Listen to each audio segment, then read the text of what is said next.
മനോഹരമായ ഈ ഭൂമിയിൽ അത്ര മനോഹരമല്ലാത്ത ചില ജീവിതാനുഭവങ്ങൾ നമ്മൾ ദൈനംദിനം കാണാറുണ്ട്. അതിൽ നിന്ന് ഇന്ന് ഉണ്ടായ ഒരു ചെറിയ അനുഭവം നിങ്ങളുമായിട്ട് ഞാൻ പങ്കുവെക്കുകയാണ്. പിസ്സ ഇഷ്ടപ്പെടുന്നവരും അല്ലാത്തവരുമായ അനേകരുണ്ട്. പക്ഷേ എനിക്ക് അത്ര ഇഷ്ടമല്ല ഈ പിസ്സ. അതുകൊണ്ട് ഞാനങ്ങനെ പിസ്സ ഓർഡർ ചെയ്ത് കഴിക്കുകയോ ഒന്നും ചെയ്യാറുകയില്ല. പക്ഷെങ്കിൽ എന്തോ ഇന്ന് ദൈവത്തിന് എന്നെക്കൊണ്ടൊരു പിസ്സ കഴിപ്പിക്കുവാൻ തോന്നിക്കാണും. അതുകൊണ്ടാണ് ഇന്നൊരു പിസ്സയുടെ കഥ പറയുന്നത്.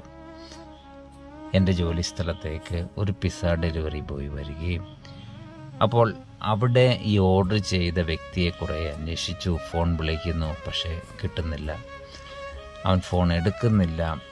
അതിനുശേഷം വളരെ നിരാശനായി ഈ പിസ്സ ബോയ് നിൽക്കുമ്പോൾ ഞാൻ ചോദിച്ചത്, ഇതെന്താ ഇത്രമാത്രം നിങ്ങൾ വിഷമിക്കുന്നത്, തിരിച്ചു കൊണ്ട് കൊടുത്താൽ പോരെ?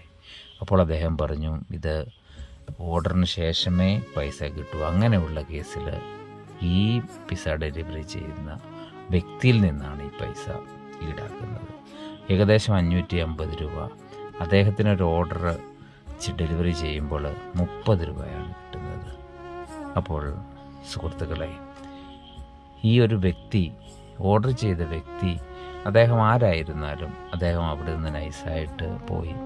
അതിൻ്റെ ഒരു വലിയ നിരാശ അല്ലെങ്കിൽ ആ ഒരു അനുഭവം ഈ വ്യക്തിക്കുണ്ടായപ്പോൾ അദ്ദേഹം സ്ഥിരമായ ഒരു ജോലിയൊന്നും ഇല്ലാത്ത വ്യക്തിയാണ്. അപ്പോൾ ഞാൻ പറഞ്ഞു, സാരമില്ല, ഞാനിത് ഓർഡർ സ്വീകരിച്ചോളാം. എന്നിട്ട് ഞാൻ ആ 550 രൂപ പേ ചെയ്തു.